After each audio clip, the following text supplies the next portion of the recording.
bienvenue dans le podcast de la Petite Balle Blanche. Dans ce nouvel épisode, en compagnie de Gurvan Boni, salut Gugu. Bonjour à tous. Nous allons tenter de comprendre comment une meilleure connaissance de soi peut profiter à votre performance golfique. Qui êtes-vous en tant que personne? Quels sont vos talents, vos valeurs? En tant que golfeur, quelles sont vos croyances? Pour nous éclairer sur ce sujet, il nous fallait compter sur une expertise certaine. Nous avons donc fait appel à notre spécialiste sur LPBB en la personne de Olivier Perron, coach professionnel et formateur. Bonjour Olivier. Bonjour Lionel. Et nous sommes également très heureux d'accueillir Sophie Giquel-Bétan, ex-joueuse professionnelle du circuit européen et aujourd'hui coach de performance. Bonjour Sophie. Salut Lionel, salut à tous. Alors Sophie, j'ai envie de dire que l'affirmation du jour est « Dis-moi qui tu es, je te dirai quel golfeur tu es ». C'est ça ? C'est un peu ça. Et d'ailleurs, on va s'appuyer sur Socrate, qui est un célèbre philosophe grec qui disait « Connais-toi toi-même ». Et je crois que ça, c'est valable à la fois dans la vie, mais aussi et surtout dans le golf. Donc, vous l'avez compris, on va parler de connaissance de soi au service de la performance golfique. Et tout d'abord, en fait, j'aimerais partir déjà d'un postulat qui coule de source, mais que les golfeurs parfois oublient, souvent même. C'est que derrière un golfeur ou derrière une golfeuse, il y a une personne, un être humain, avec des particularités, des forces, des faiblesses, des modes de fonctionnement, à titre individuel, mais aussi collectif, des valeurs, des compétences, etc., etc. Et en fait, la connaissance de soi, c'est quoi globalement? C'est la connaissance qu'une personne elle va acquérir d'elle-même à travers ses expériences personnelles, mais aussi ses expériences professionnelles. Et donc, elle va permettre de développer en fait chez l'individu la conscience qu'elle a d'elle-même, son individualité, et donc de construire autour de ça son identité. Alors, c'est vrai que quand je parle de conscience de soi, moi j'aime bien distinguer 3 piliers en fait, qui sont le mental, mais on parle souvent de la tête, n'est-ce pas? L'émotionnel avec le cœur et le physique, où là, on parle du corps. Et ça, pour moi, c'est vraiment important, cet alignement entre la tête, le cœur et le corps, parce qu'en fait, c'est qu'est-ce que je pense de moi, qu'est-ce que je ressens à propos de moi, et comment ça va se traduire dans mes actions. Donc, il y a vraiment cet alignement, parce qu'en fait, ça va être que dans l'action, c'est-à-dire au travers de tout ce qu'on va faire, tous nos comportements, que l'on va pouvoir réellement reconnaître qui on est. Et c'est en cela où le mot authenticité est beaucoup utilisé de nos jours, que ce soit dans la vie perso, la vie pro, voire même au golf. Et c'est cet alignement dont je parlais un tout petit peu plus tôt. Être authentique, c'est aligner ses pensées, ses émotions et ses actes. Et on dit d'ailleurs souvent que sur le parcours, on est comme dans la vie. C'est-à-dire que le golf est un vrai révélateur de personnalité. Je ne sais pas si vous êtes d'accord avec ça, mais c'est vrai que... Souvent, on parle de ça que dans l'entreprise, pour embaucher une personne, tu devrais faire une partie de golf avec lui, en fait, pour savoir si tu devrais l'embaucher ou pas. Exactement. Savoir comment il réagit, est-ce qu'il triche, est-ce qu'il s'énerve ou pas, Est-ce qu'il collabore ou pas? Est-ce qu'il est plutôt individualiste? C'est vrai que c'est un bon axe de recrutement, le golf. En tout cas, ce qui est sûr, c'est que, à mon sens, en tout cas, la connaissance de soi, c'est un ingrédient indispensable à la performance durable, en fait, d'un individu, ici la performance du golfeur, et qu'elle est également cruciale à la fois dans son équilibre et dans son bien-être, parce qu'elle va permettre justement à la personne de connaître ses limites et de s'arrêter à temps quand il va falloir s'arrêter à temps, ou au contraire, de dépasser ses limites quand elle est en capacité de les dépasser. Donc en fait, au mieux on se connaît, au plus on va prendre de bonnes décisions, et au mieux on va interagir avec les autres. Alors, c'est vrai que depuis tout à l'heure, on parle beaucoup de performance. Tu m'as présenté comme un coach de performance. On parle de connaissance de soi au service de la performance, mais c'est quoi finalement la performance? Alors, moi, quand je parle de performance, je parle en fait de la capacité à atteindre des objectifs qu'on se fixe, mais de manière durable, donc dans le temps. Et donc, elle est associée à 2 composantes. L'efficacité. L'efficacité, c'est justement atteindre ses objectifs. Et l'efficience, c'est-à-dire avec le moins d'efforts possible, ou en tout cas à moindre coût, quel que soit le domaine. Et en golf, du coup, c'est comment faire le score le plus bas en dépensant le moins d'énergie possible. Voilà ce que c'est, pour moi en tout cas, la performance. Et cette démarche de connaissance de soi va nous permettre d'être performants parce qu'elle va nous permettre de gagner en confiance. Donc c'est vraiment ça le sujet.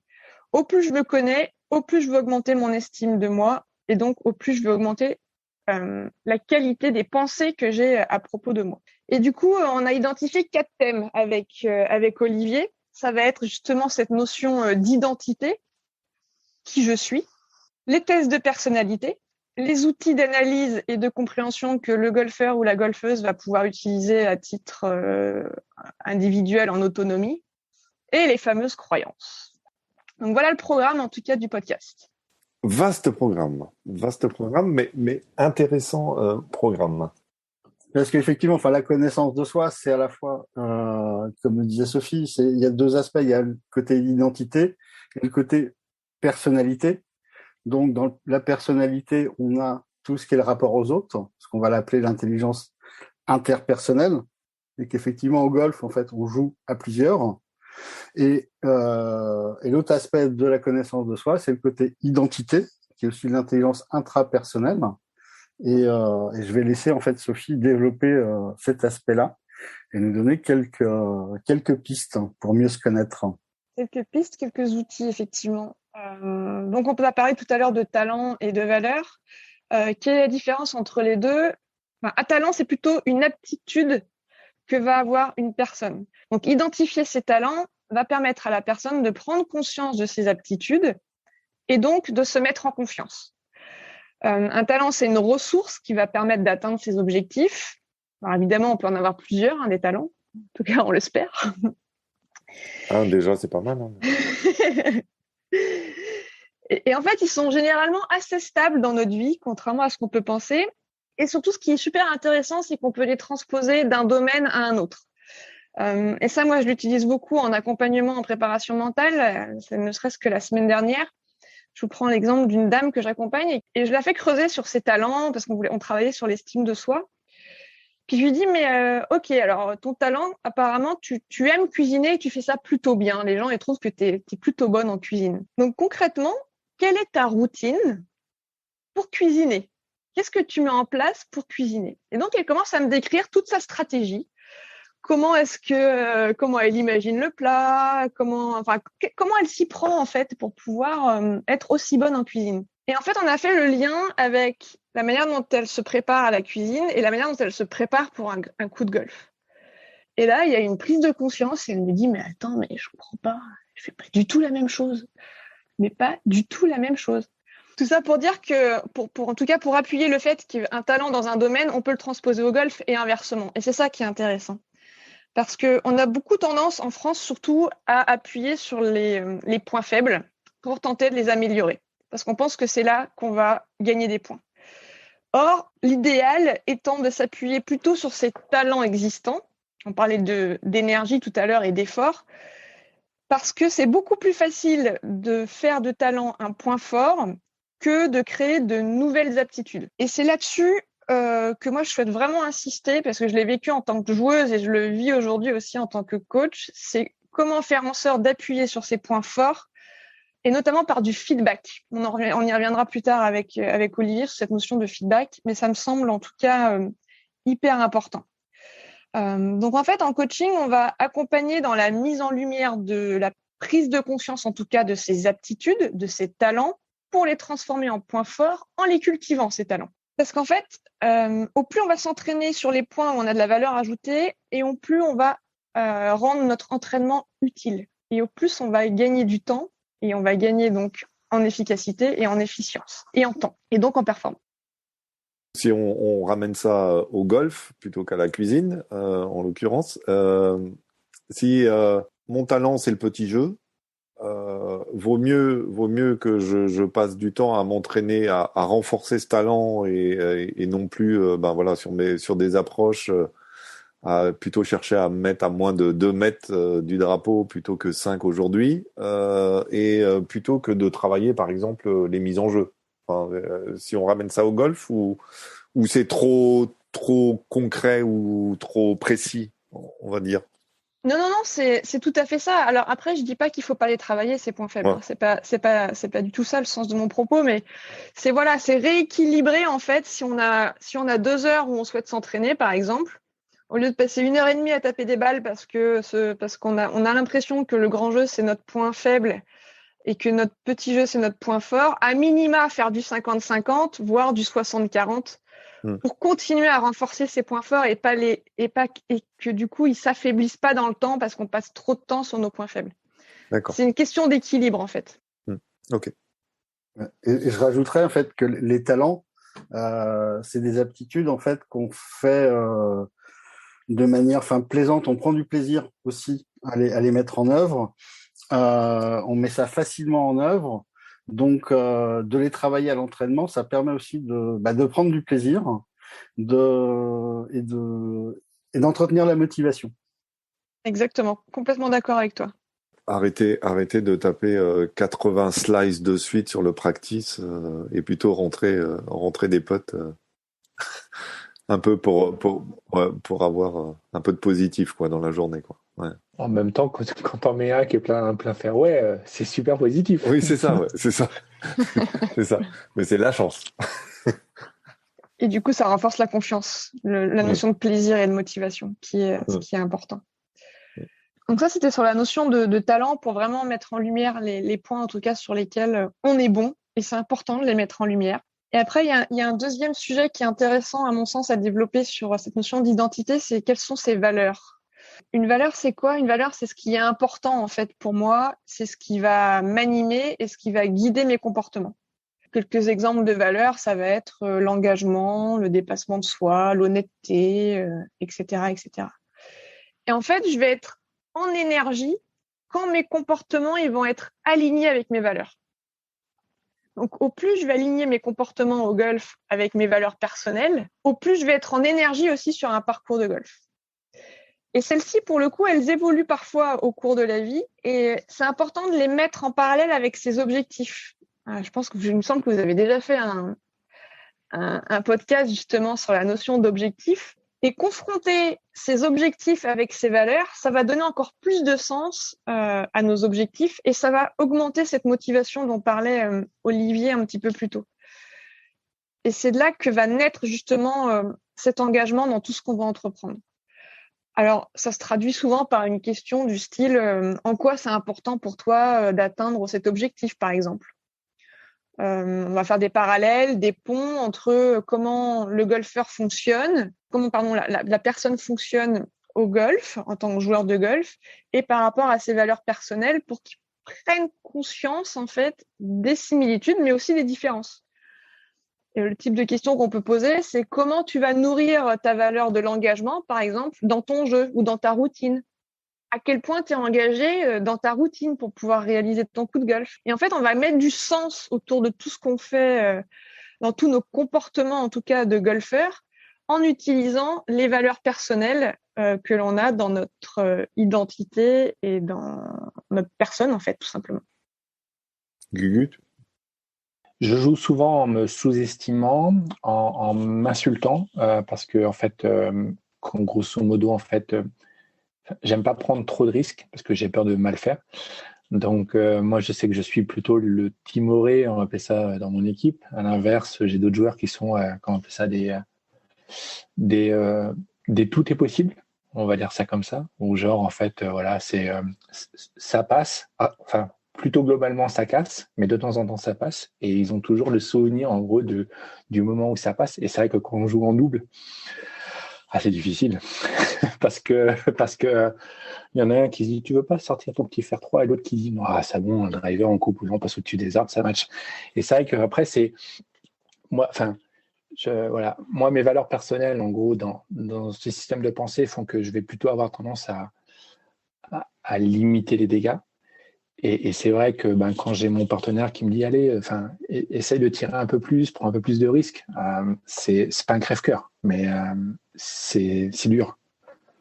C'est très dur. Est-ce que c'est des valeurs ou est-ce que c'est des croyances? Enfin, je sais pas. Pouvez-vous définir de manière à peu près précise la différence? Alors, Olivier parlera des croyances un petit peu plus tard, donc c'est pour ça que je me permettais de lancer le sujet.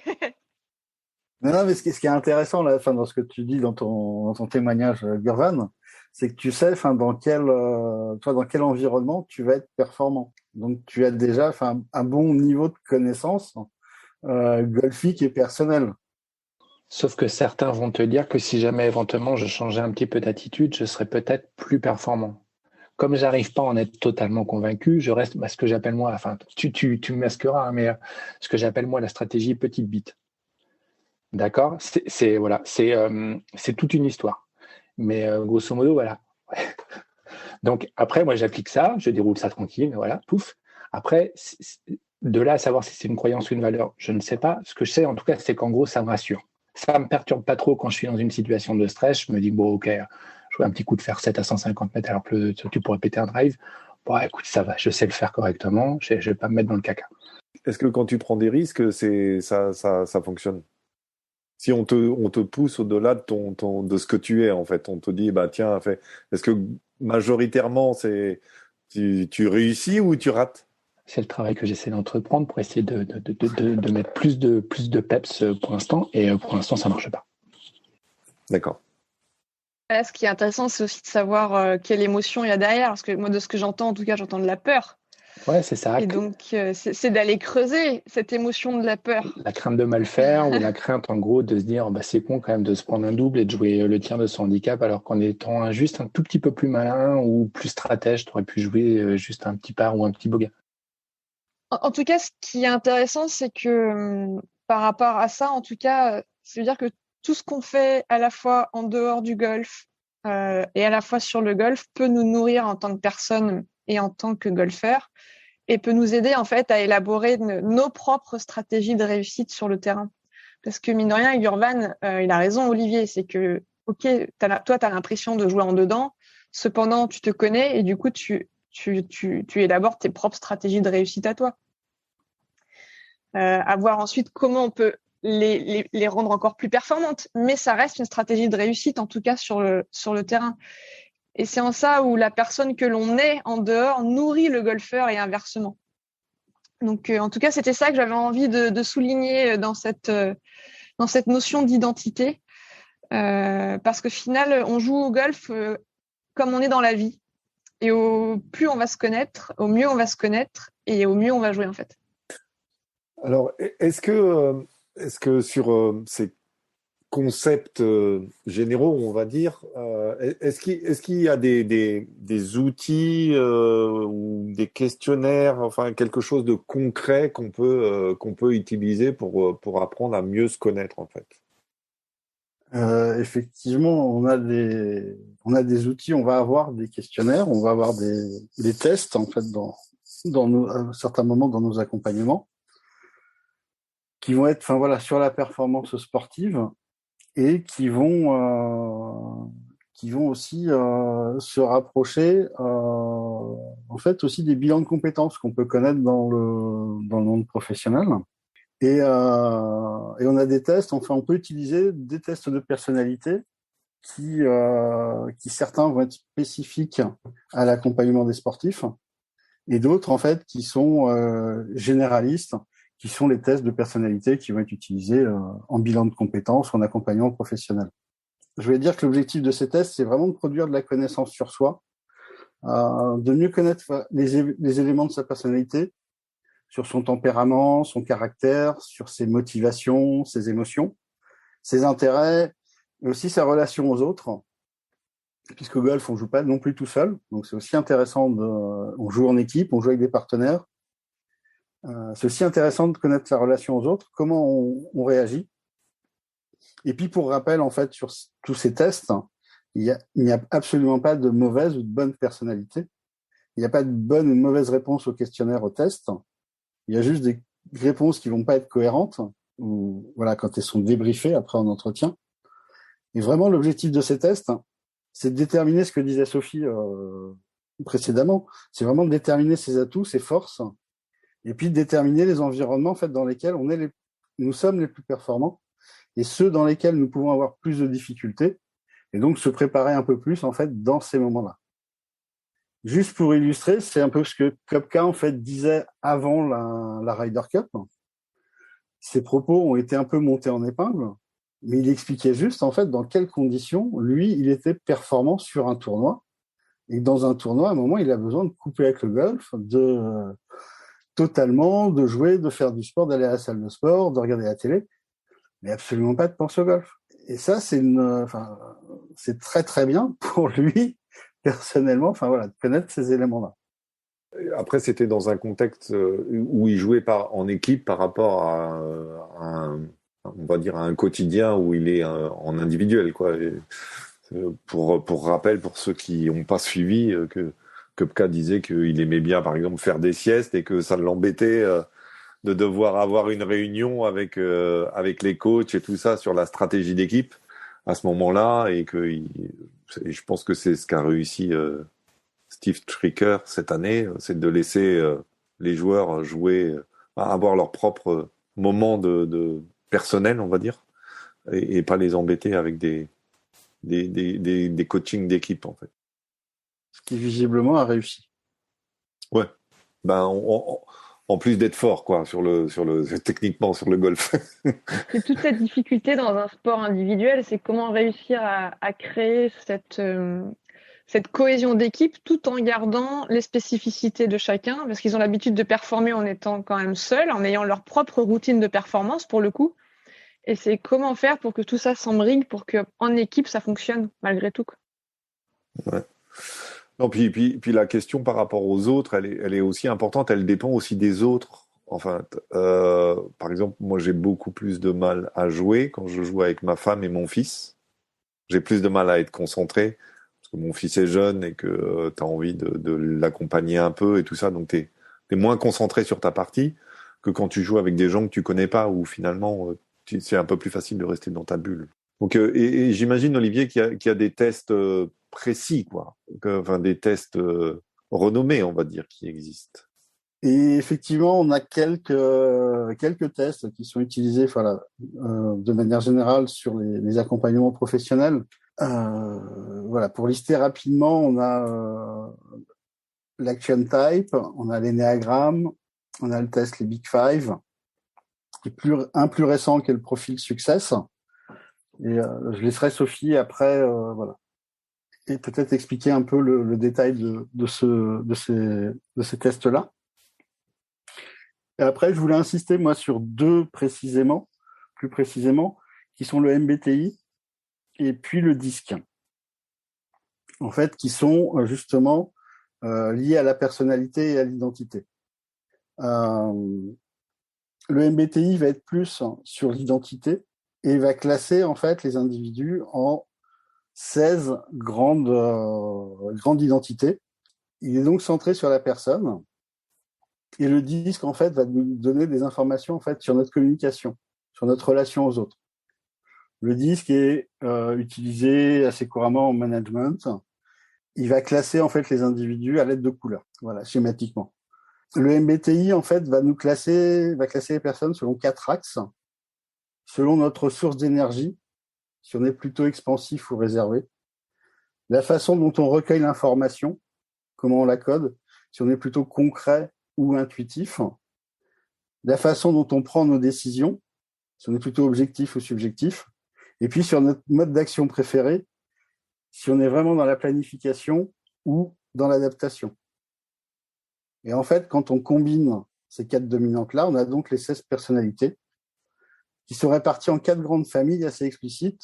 On a les analystes, les sentinelles, les diplomates et les explorateurs. Et juste pour information, il existe une version grand public de ce test qui est plutôt fiable et intéressante en fait sur les comptes rendus, qui est sur le site 16personnalités.com, où là chacun peut faire le test en 15-20 minutes et après un petit récapitulatif, en fait, un petit détail de sa personnalité. Et question, est-ce que sur ces 4 grandes familles, est-ce que par exemple les joueurs professionnels, joueurs et joueuses professionnelles, est-ce qu'on les retrouve parmi les 4 grandes familles, ou au contraire ils vont être plus sur une ou deux familles? À ma connaissance, il n'y a pas de profil type sur les sportifs de haut niveau. Il y a beaucoup de tests, de tentatives de tests pour classer les sportifs de haut niveau, mais il n'y a pas de caractéristiques particulières. D'accord.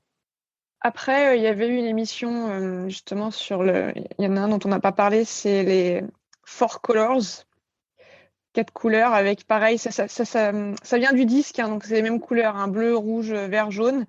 Et on avait classé, il y avait des joueurs qui avaient été classés suivant les couleurs. Le jaune, par exemple, c'était hyper intuitif, c'était un Bubba Watson.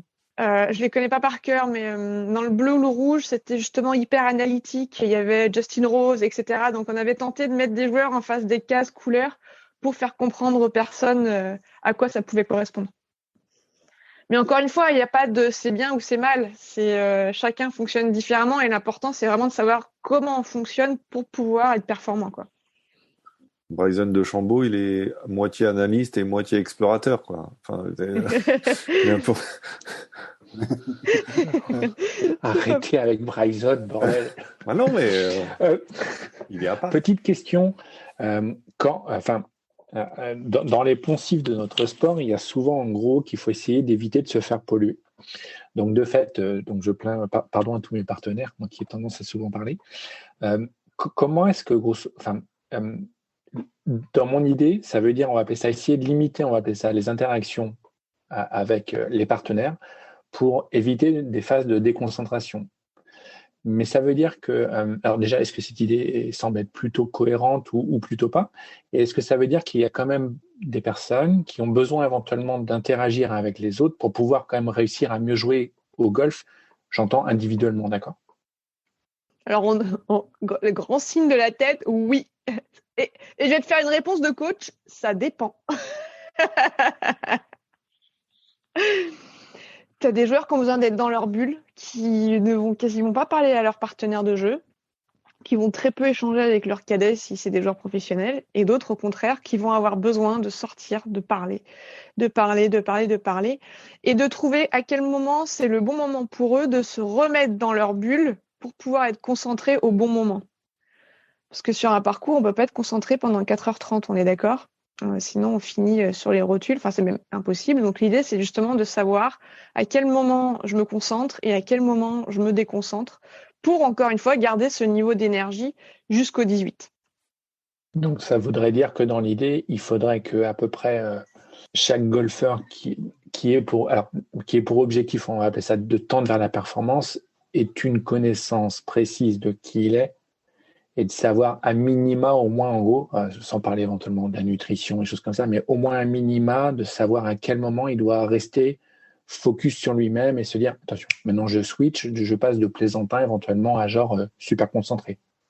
C'est ça, d'après les coachs.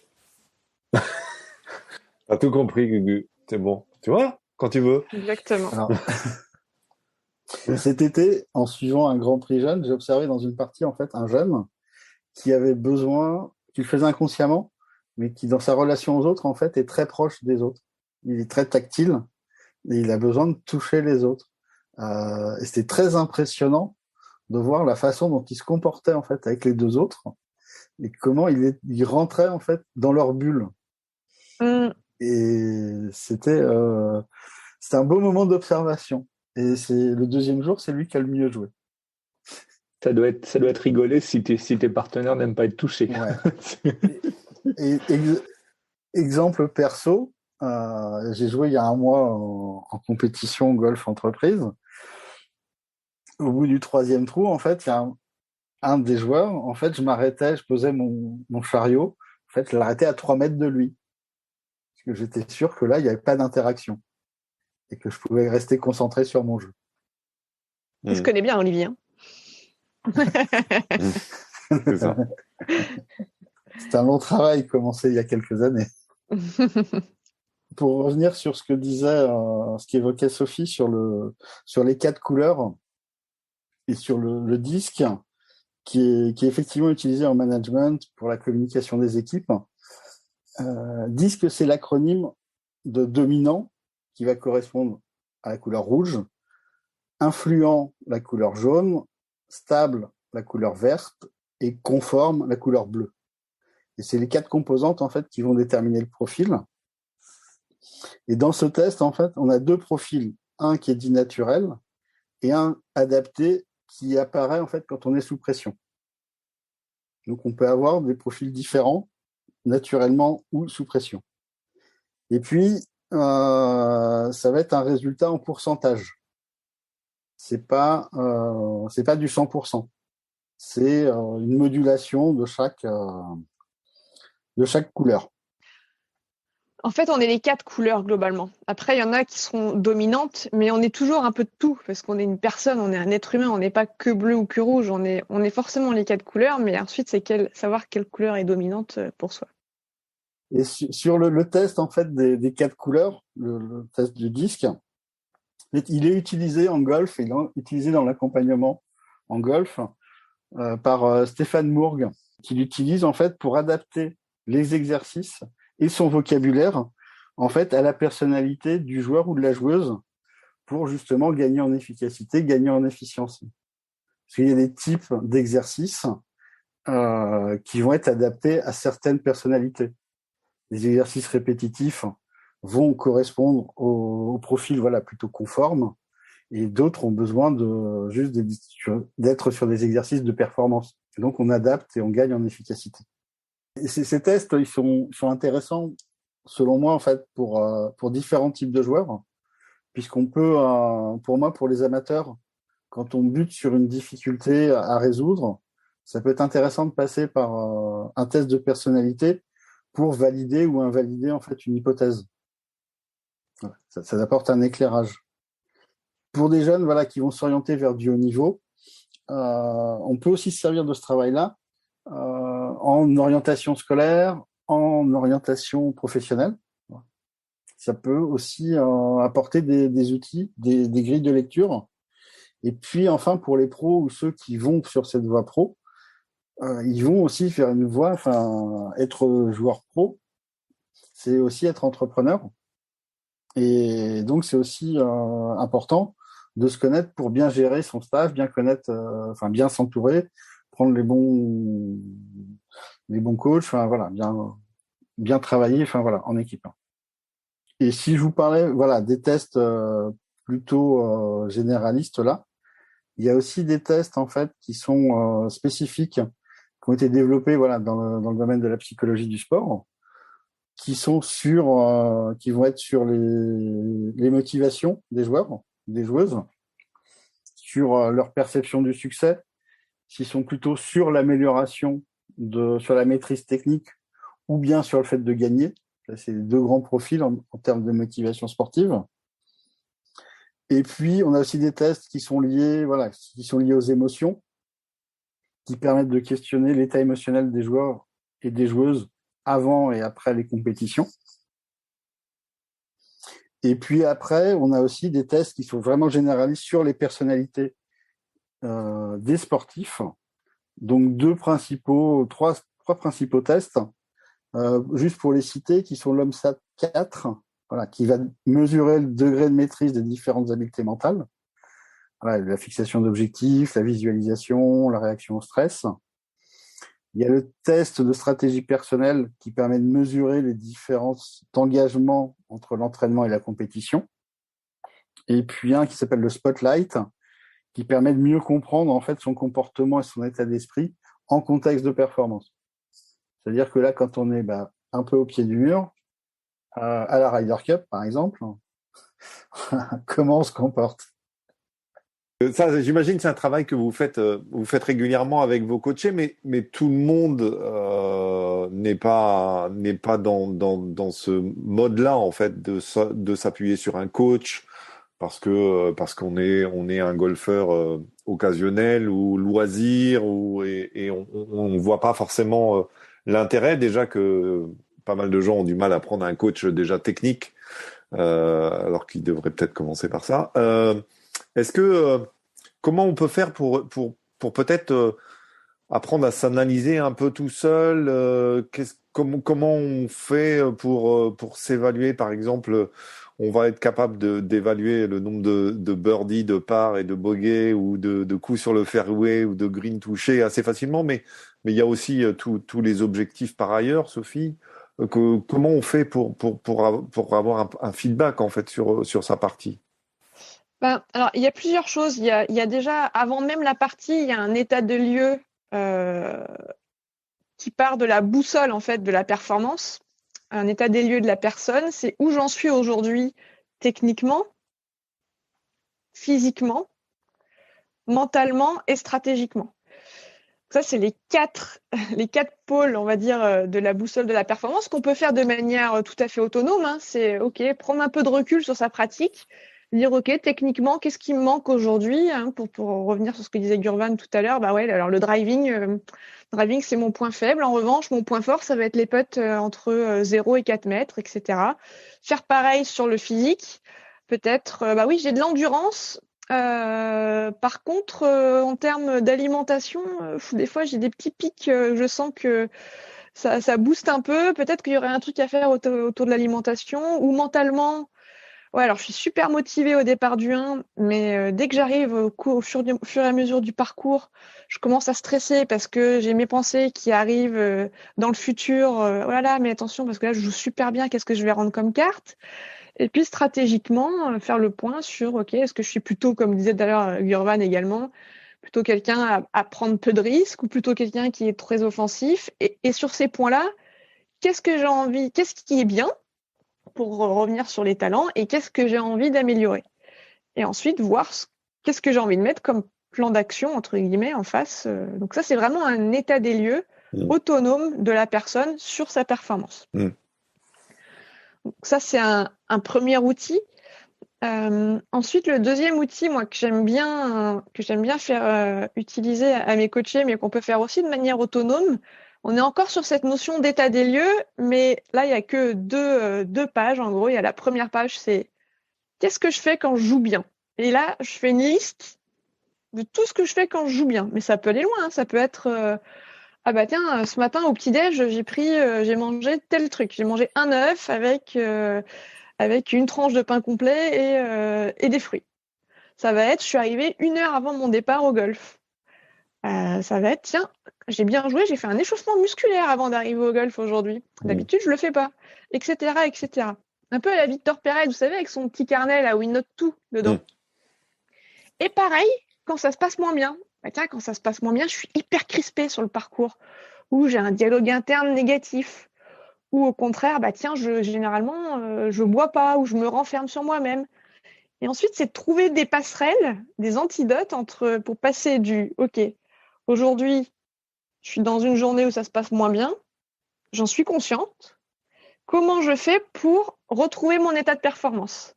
Et là, on essaie de trouver des ponts et des passerelles. Donc, c'est vraiment un état des lieux personnel, autonome, encore une fois. Enfin, autonome, on peut aussi le faire avec un coach, hein, sans souci, mais c'est quelque chose qu'on peut faire tout seul, déjà, pour mettre en phase, en fait, et corréler ce qui se passe quand je joue bien et quand je joue moins bien, et faire les différences. Et ensuite, il y a un outil qui, pour le coup, qui est très simple. Tu parlais tout à l'heure, Lionel, de stats classiques, où on note le nombre de fairway, le nombre de greens touchés, etc., pardon.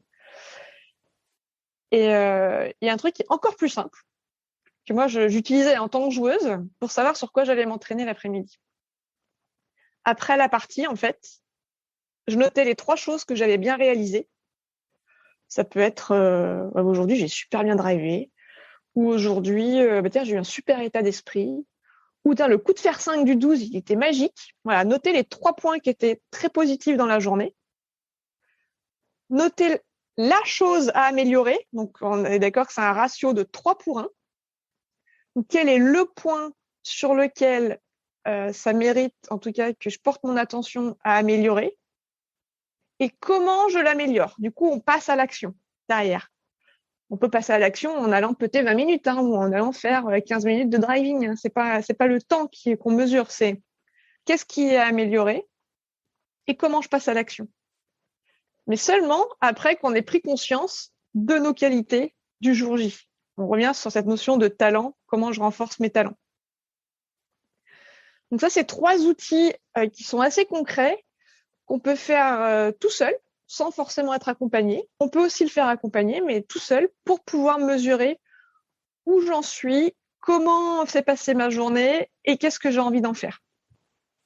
Intéressant. Et ce qui est intéressant, effectivement, dans la connaissance de soi, il y a effectivement ce que je sais, ce que je connais, ce que j'apprends de moi, avec ces exercices que tout le monde peut utiliser, que Sophie vient de nous donner. Mais dans la connaissance de soi, il y a une dimension qui est complémentaire, qui est supplémentaire aussi, c'est ce que les autres perçoivent ou voient ou connaissent de nous. Et que nous, on n'a pas forcément, enfin, on n'a pas le recul pour le voir. C'est les autres qui nous le disent.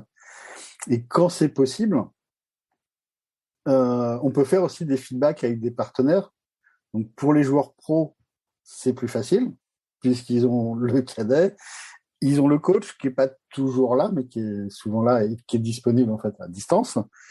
Et puis, il y a aussi des sparring partners, enfin, voilà, sur les parties d'entraînement.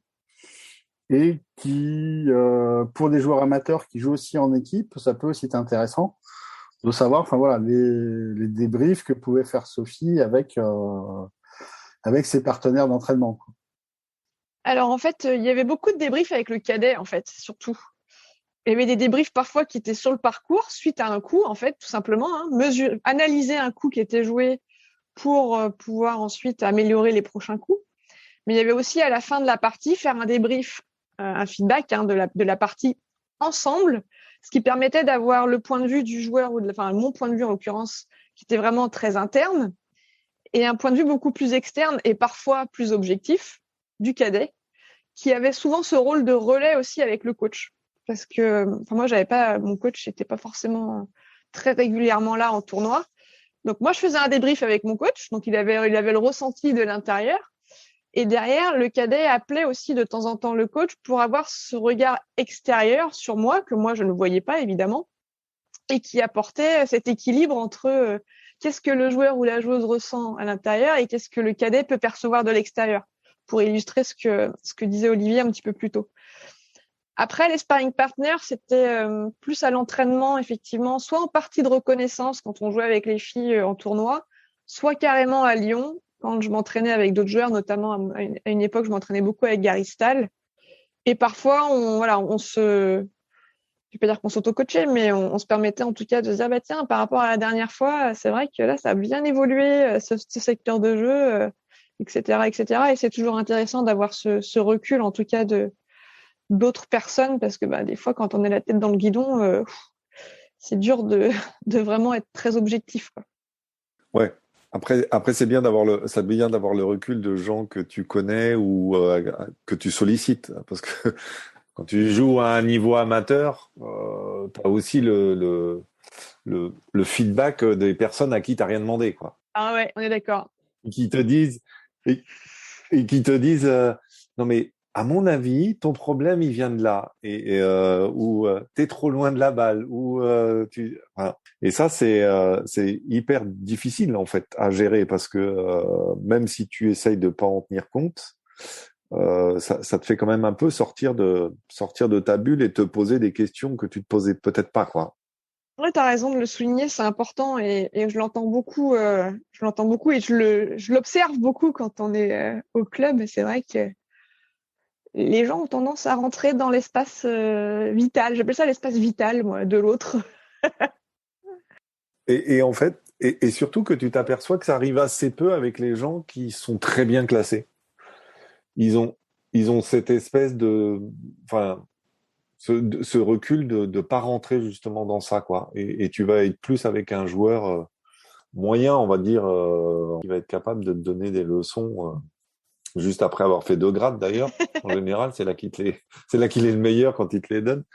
Mais non, mais c'est intéressant d'avoir tous ces outils, mais le nombre de fois où, quand on est amateur comme moi, où on sacrifie un beau drive, par exemple, on va être capable on se met énormément de pression au moment du deuxième coup, sous prétexte qu'on a réussi un beau drive, pour se dire, bien, on va essayer de mettre à profit ce trou-là, ou quand tu fais, tu sors d'un trou où tu fais birdie et systématique, tu rates ton départ sur le trou suivant et puis tu vas faire un bogey. Enfin, ce genre d'appréhension qu'on a à certains moments du parcours. Comment on fait pour gérer ça, Olivier? Je sais pas si Sophie est d'accord, mais on en entend beaucoup des phrases comme celle-ci, assez souvent, que ce soit sur le parcours ou au clubhouse. Et en fait, elles alimentent, ces phrases-là, elles vont alimenter les peurs, les appréhensions, puisque tu vas te retrouver devant une pièce d'eau, tu vas à nouveau avoir peur, ça va générer du stress ou de l'inconfort, et puis généralement, ça va se réaliser, puisque tu vas donner raison, en fait, à ce que tu as prononcé, au discours intérieur que tu as eu. Et c'est ce qu'on appelle les croyances, qu'on avait déjà évoquées, qui constituent en fait une base et un lien en fait entre nos choix, nos comportements, nos réactions, nos attitudes et nos émotions. Alors, une croyance, c'est une affirmation que nous pensons vraie, et elle porte sur la perception que nous avons de nous-mêmes et des autres et du monde en général. C'est une vraie réalité psychologique, mais pas nécessairement de réalité logique. Et certaines sont plus importantes que d'autres, notamment celles qui vont porter sur notre identité, sur ce que nous sommes, ou sur nos capacités, ce qu'on est capable d'accomplir. Jouer mon fer 5 et passer l'eau, voilà, par exemple. Et ces croyances, ces phrases que tu disais tout à l'heure, Lionel, c'est nous ce qu'on appelle, des croyances limitantes, parce qu'elles vont te gêner en fait dans ton jeu, dans la réalisation de ta performance, de jouer ton niveau. Il y a des phrases que vous avez déjà sûrement entendues qui sont j'arrive jamais à sortir des bunkers, j'arrive pas à jouer mon fer 5, c'est une catastrophe.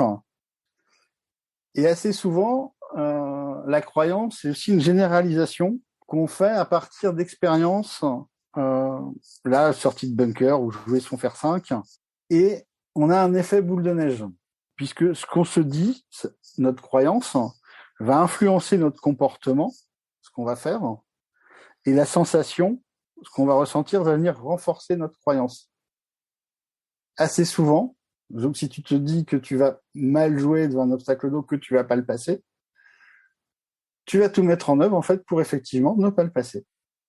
Et tu vas rater ton coup. D'accord. Et je vous l'avais bien dit. Je vous l'avais bien dit, je l'ai pas jamais. Voilà. C'est un cercle vicieux en fait. Donc, ouais, il y a un cercle vicieux. Le premier travail à faire, c'est de vérifier en fait la véracité de ces phrases-là. On en sort avec faut déconstruire, analyser, et donc on peut partir de statistiques, voilà, sur la durée, sur le temps, sur le renouvellement des expériences, savoir si effectivement il y a une réalité.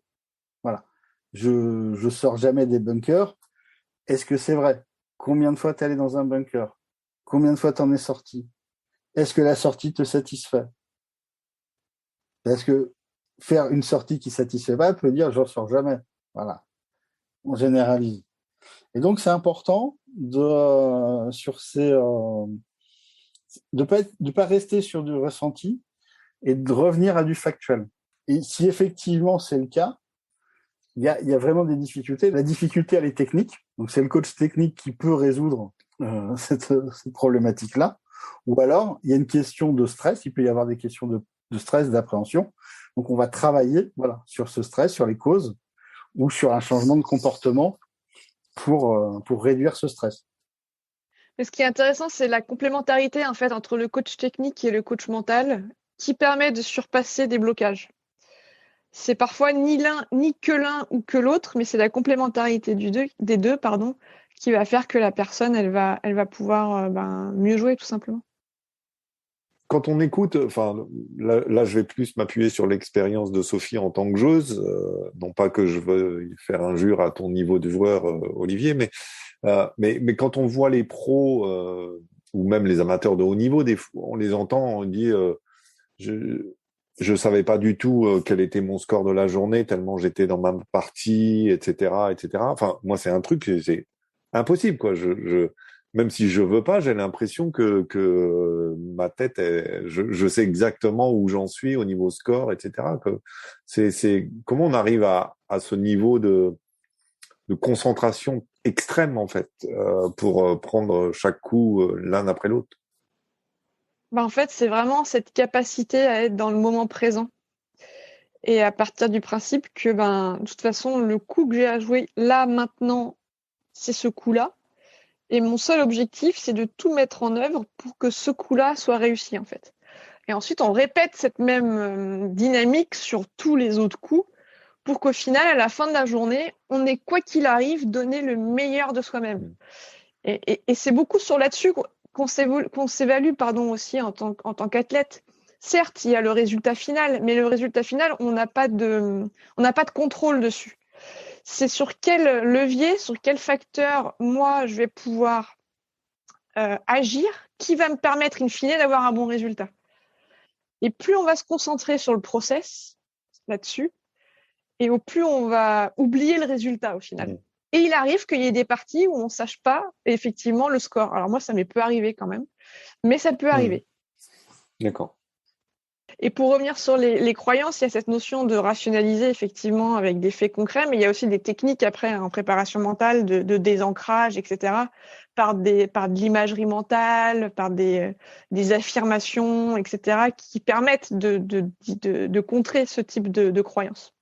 Et l'important, c'est aussi de les repérer, de les identifier.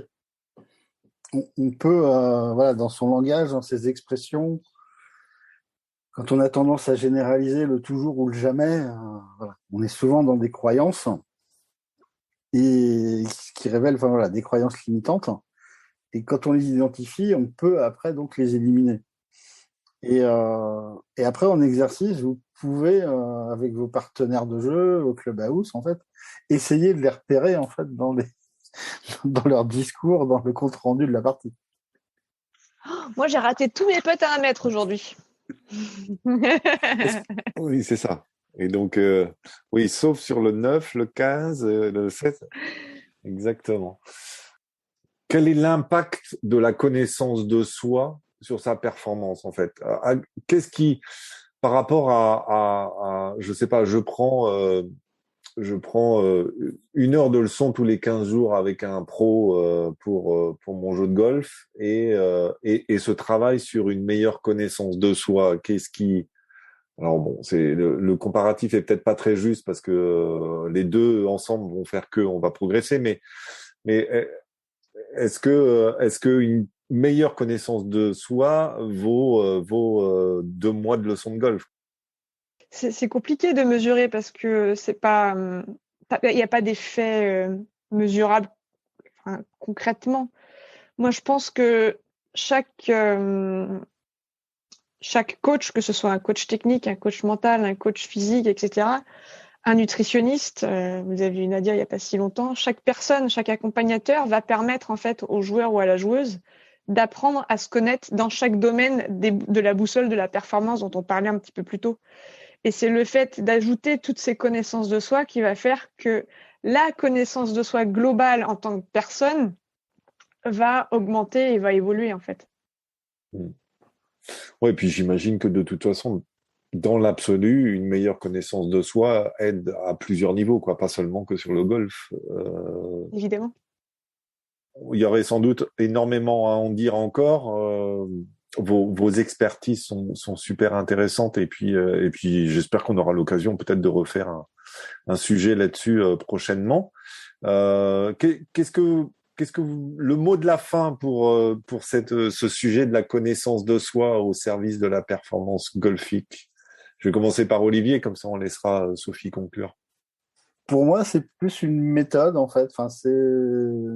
C'est effectivement des pièces du puzzle qu'on va assembler pour mieux se connaître et mieux performer.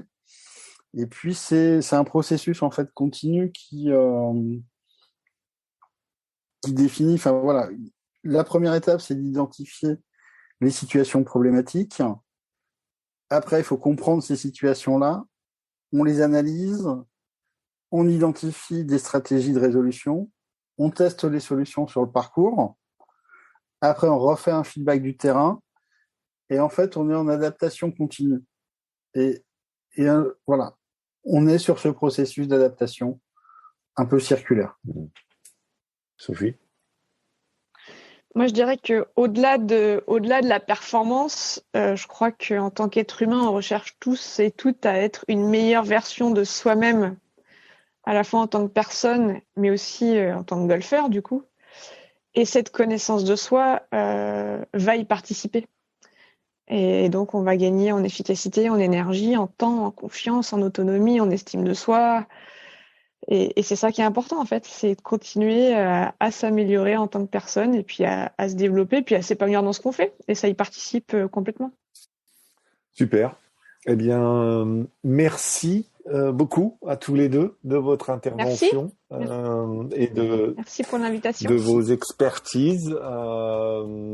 Je vous invite à réécouter le podcast une fois que vous l'aurez écouté, parce que je pense qu'il faut l'écouter 2 fois pour arriver à tout assimiler. Et puis, n'hésitez pas à utiliser les différents outils que Olivier et Sophie vous ont proposés pour apprendre à mieux vous connaître.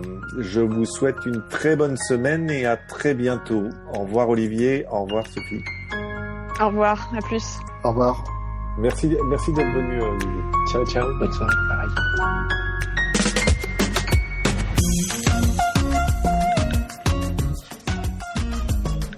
Merci à toutes et tous de votre écoute. Je tenais à accréditer la musique utilisée dans ce podcast. Le titre est Anita Latina du groupe Le Gang. Vous pourrez retrouver toutes les informations concernant la musique et les prochains épisodes sur notre adresse lepodcastgolf.petiteballeblanche.com. À très bientôt.